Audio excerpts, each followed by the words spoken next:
She looked me in the eye, her voice steady but filled with an ache I could feel in my bones. "You've done enough, Dad. We need space." The words hung heavy in the air, a bittersweet truth that shattered the illusion of our perfect bond. Before we dive deeper, like and share for more heart-wrenching stories.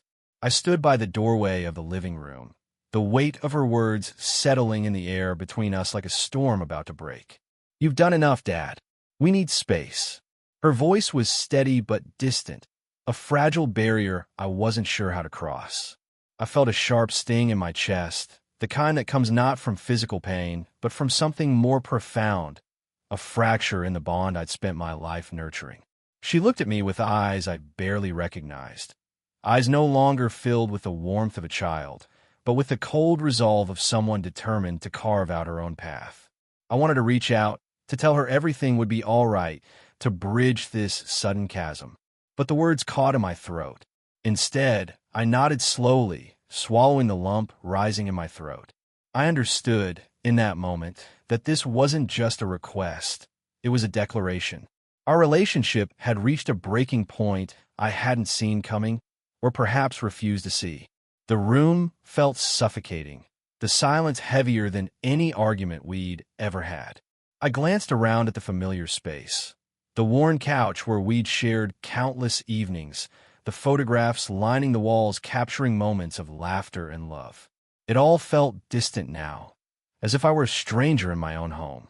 I realized then that my presence, once a source of comfort, had become a weight she no longer wished to bear. I moved quietly to the bedroom, my hands trembling as I opened the drawer where I kept my passport. The leather cover felt cold beneath my fingers, a stark reminder of the life beyond these walls. I hadn't planned to leave, not like this, not yet. But now, it felt like the only way to honor her request without breaking the fragile thread that still connected us. I packed a small bag, careful not to disturb the order she had insisted on maintaining. Each item I folded was a silent farewell, a concession to the space she demanded. The suitcase zipped shut with a hollow finality. I glanced at the clock. The evening light was fading, casting long shadows that seemed to echo the emptiness settling in my chest. Before I left, I stood once more in the living room, watching her from the threshold. She was sitting on the edge of the couch, her fingers twisted in her lap, eyes fixed on the floor. I wanted to say something, anything to ease the tension. But the truth was, I didn't know what to say. How do you explain to the person you love most that sometimes the best way to protect that love is to step away? I took a deep breath and stepped outside, the door closing softly behind me. The cool night air greeted me, crisp and unfamiliar. It was a world she was stepping into alone, and now so was I. As I walked down the quiet street, the city lights flickering like distant stars, I felt both the sting of rejection and the strange relief of release. Memories surged unbidden. Her first steps, the nights I stayed awake watching over her when she was sick, the countless times I tried to shield her from pain only to realize some battles she had to face alone. Had I been too present? Too involved? The thought gnawed at me, mingling regret with a yearning to understand. I pulled my coat tighter around me, the chill seeping into my bones. Her words echoed in my mind, not as an accusation, but as a plea for freedom. We need space. It was simple, yet it carried the weight of all the unspoken tensions, the misunderstandings and unmet expectations that had built up over the years. I paused on the corner, the city's hum a distant murmur beneath the stillness of my thoughts. I realized that this was not just her journey toward independence, but mine toward acceptance. The passport in my bag wasn't just a ticket to another place. It was a symbol of the boundaries I needed to learn to respect. The night stretched ahead, uncertain and vast. I didn't know where I would go or what awaited me beyond this moment. But I knew one thing with clarity. Love sometimes means stepping back, even when every instinct screams to hold on tighter. And so, with a heavy heart but a resolute spirit, I took the first step into the unknown. The hum of the train beneath my feet was a steady rhythm, a pulse that matched the turmoil inside me. As the cityscape blurred past the window, I found myself drifting back through the tangled web of memories that led to this moment. The moments when I thought I was doing what was best, and yet somehow it pushed her away. I remember the nights when I'd sit by her door, listening to the soft breaths of sleep, convinced that my vigilance kept her safe. She never asked for my presence, but I gave it anyway, believing love was measured in proximity and protection. Yet, somewhere along the way, my care had become a cage.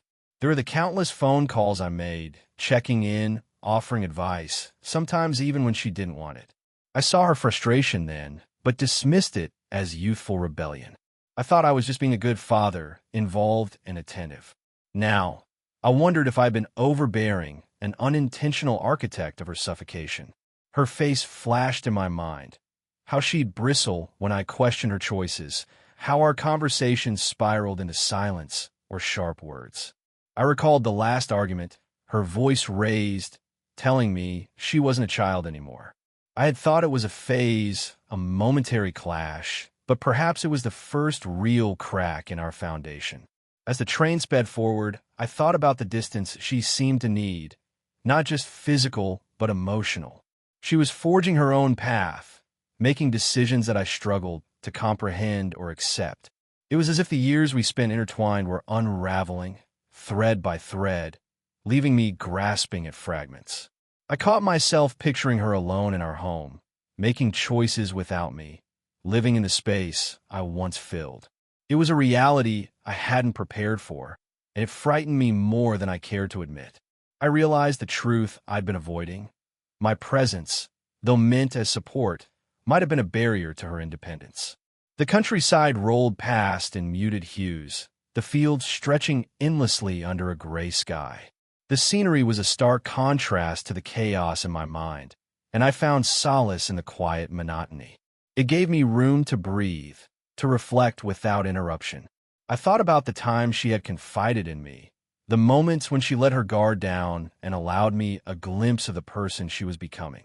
Those fleeting instances were precious, yet I had often missed the signals that she needed space to grow, not a safety net that smothered her. My thoughts drifted to the small victories she had achieved on her own, decisions made without my input, challenges faced and overcome in solitude. Pride mingled with regret as I acknowledged that her strength was something I had underestimated and perhaps even hindered. I reached into my bag and pulled out my phone, scrolling through old messages and photos. There were pictures of birthdays, graduations, simple dinners, snapshots of a life shared. But beneath the smiles, I sensed the undercurrent of distance that had been growing unnoticed. I tried to imagine the conversation from her perspective. How must it have felt to have me always hovering, ready to intervene, to protect, to correct? Maybe my intentions were clear to me, but to her, they might have felt like chains binding her to a role she was desperate to escape. The realization settled heavily on my shoulders. I had to learn to let go, to trust her judgment, even when it clashed with my own. It was a lesson in humility and love, one that demanded patience I was only beginning to find. As the train slowed, approaching a small station nestled among rolling hills, I felt a curious mixture of fear and hope. This journey was more than just a physical departure. It was a step toward understanding and acceptance. It was about finding a new way to be present without overwhelming. I looked out the window again, watching a young woman step onto the platform, suitcase in hand, eyes bright with determination. In her, I saw a reflection of my daughter, eager to explore the world on her own terms, ready to embrace the challenges ahead. The train doors opened with a soft hiss, and I stepped onto the platform, the cool air filling my lungs. The quiet of the countryside was a balm to my restless thoughts, a space where I could begin to rebuild my own sense of self outside the role I had played for so long. I found a bench beneath a towering oak tree and sat down, pulling my coat tighter around me. The stillness allowed me to sift through the emotions swirling inside: regret, love, fear, and a tentative hope. I knew the road ahead would be difficult, filled with moments of doubt and longing, but also with opportunities for growth. I took out a small notebook from my bag and began to write, a letter to her, not to be sent immediately, but a way to organize the thoughts I struggled to voice. I wrote about my love, my mistakes, and my desire to respect her need for space. I expressed my hope that, in time, we could find a new way to connect that honored both her independence and our bond.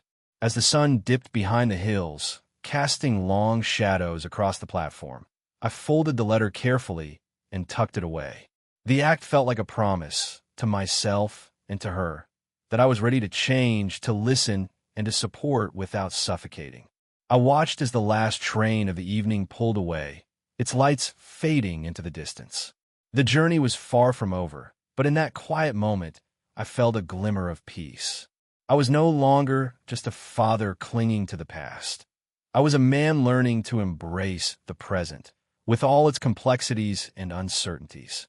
The road ahead was uncertain, but for the first time in a long while, I was ready to walk it, not as a protector, but as someone willing to give her the space she needed to grow and to find my own path alongside hers. The dawn crept softly through the curtains of the small inn room where I had spent the night, painting the walls in pale gold. For the first time since I left, sleep had come without the weight of worry pressing on my chest. As I sat on the edge of the bed, the quiet morning seemed to invite a fresh perspective, one that had eluded me in the tangled confusion of recent days. I traced the edges of the letter I had written to her, the words still warm with the emotion poured into them. Reading it again, I felt a shift within myself, a gentle unraveling of the old rigid beliefs that had held me captive. I realized that my desire to protect her had, unintentionally, become a barrier to her growth. The realization was humbling, but it was also liberating. Walking to the window, I looked out onto the sleepy town, waking beneath a sky streaked with blush and gray. The world beyond my solitude beckoned with possibilities, and I understood that this journey was not just about distance from my daughter, but about drawing closer to the truth of who she was becoming, and who I needed to be alongside her. I thought back to the countless times I had tried to steer her choices, convinced that my experience could shield her from pain and mistake. But in doing so, I had overlooked the essential truth. She was not a child to be guarded, but a woman with a right to make her own decisions, to stumble, to learn, and to grow. The protective instincts that had always defined my role were now being gently questioned. Perhaps love was not about holding tight, but about knowing when to let go. The passport I carried was no longer a ticket to escape, but a symbol of respect for her autonomy and for my own journey toward acceptance. As I prepared to leave the room, I found myself smiling softly at the thought of her, strong, determined, and needing space to breathe. I wished I could tell her that giving her that space was my way of honoring the years we had shared, the sacrifices made, and the love that remained unshaken beneath the surface. Stepping outside, the crisp morning air filled my lungs with a renewed sense of purpose. The streets were still quiet, the hum of life yet to fully awaken. I walked slowly, letting the silence wrap around me like a balm, giving me room to reflect on the path ahead. I recalled the moments when she had expressed frustration, the times I had dismissed her feelings as fleeting rebellion. Now, I understood that those were her silent cries for independence, her way of asserting the boundaries I'd failed to see. It was a lesson in humility, recognizing that my intentions, however pure, had not always aligned with her needs. The clarity that came with this understanding was profound. I no longer saw her distance as rejection, but as a step towards self-discovery. It was a process I needed to embrace, even if it meant stepping back and watching from afar. I found a bench in the town square and sat, observing the slow stirrings of life around me. A young couple laughed as they passed, hands entwined, their ease a reminder of the connections I hoped to rebuild with my daughter. Connections rooted in respect rather than control. Pulling out my notebook, I began to write again, this time not a letter, but a reflection. I poured out the new insights, the need to trust her choices, to honor her space, and to nurture love that allowed freedom. It was a commitment to change, born from the painful yet necessary process of letting go. As the morning deepened, I realized that this moment marked a turning point. The journey I had embarked upon was not just about physical distance, but about emotional transformation. The protective father I had been was evolving into someone capable of supporting without suffocating, loving without restraining. I thought of the times I had felt lost, uncertain of how to bridge the growing gap between us. Now, with this newfound perspective, I saw that the bridge was not built by holding on tightly, but by stepping back with open arms, ready to embrace her on her own terms. The sun climbed higher, casting warm light over the streets, and I felt a quiet resolve settle within me. I would carry this understanding with me, wherever I went, as a promise to both her and myself. That love could be a space, not a cage. With a deep breath, I stood and continued my walk, the rhythm of my steps steady and sure. The road ahead was still unknown, but I was no longer afraid. I was beginning to see that in giving her space, I was not losing her. I was making room for a new kind of closeness, one born of respect, trust, and the freedom to grow. The day stretched out before me, filled with possibility and the gentle hope of reconciliation yet to come. And as I moved forward, I carried with me the quiet strength that comes from understanding that sometimes the most profound love is shown not in holding on, but in knowing when to step away. The morning air was cool as I sat at the small cafe table, the steam rising from my coffee mingling with the distant chatter of early risers. I had found myself a quiet corner, a place removed enough to gather my thoughts, but close enough to feel the pulse of life around me. It was here, in the gentle hum of ordinary moments, that I began to piece together what needed to come next. Fingers tracing the rim of my cup, I pulled out my phone and hesitated before typing a message to her. The words formed slowly, carefully chosen to reflect the new understanding I had come to embrace. "I respect your need for space," I wrote. "Whenever you're ready, I'm here. No pressure, just hope." I read the message twice before pressing send, the act both a release and a reaching out. I imagined her reading it, alone in our old home, perhaps surprised by the softness that now underpinned my words. It was a far cry from the tension that had filled our last exchanges. I hoped she could feel the sincerity behind the text, that this was not a step back from love, but a step forward into a healthier space between us. The day unfolded slowly, each hour offering moments of reflection. I wandered through the town square, watching as life resumed its familiar rhythm. Children played beneath the trees, couples strolled hand in hand, and strangers exchanged smiles that needed no explanation. In these simple scenes, I saw a mirror of what I longed for with her, a connection free from strain, built on mutual respect. As evening approached, I found myself by the riverbank, the water reflecting the fading light in gentle ripples. It was a place I had visited often in quieter times, a sanctuary where the noise of the world softened. Sitting there, I pulled my phone from my pocket again. No reply yet, a silence that could have felt like rejection in the past. But now, it felt like space, an opening rather than a closing. I thought back to the years before this fracture, to the laughter and the shared dreams. Those memories were not lost. They were the roots from which a new relationship could grow. I realized that healing would take time, patience, and an openness to change. The realization dawned on me that this was as much about my own growth as hers. I needed to let go of the need to control, to protect at all costs, and instead cultivate a love that allowed freedom. This was no easy surrender. It was a profound shift, one that required daily effort and gentle reminders of what truly mattered. That night, I sent another message, shorter this time. "Thinking of you. Always here." It was a quiet affirmation, a steady beacon amid uncertainty. Days passed with sporadic contact, each message a small bridge rebuilt. I could sense her softening, the wall she had raised beginning to lower. It was a delicate dance, a balance between presence and absence, between holding on and letting go.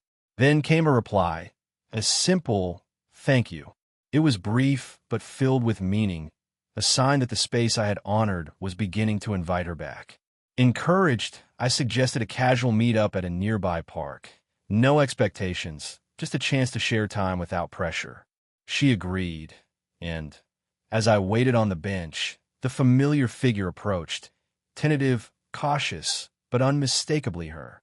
We sat side by side, the conversation tentative at first, then gradually unfolding into shared memories, laughter, and even moments of vulnerability.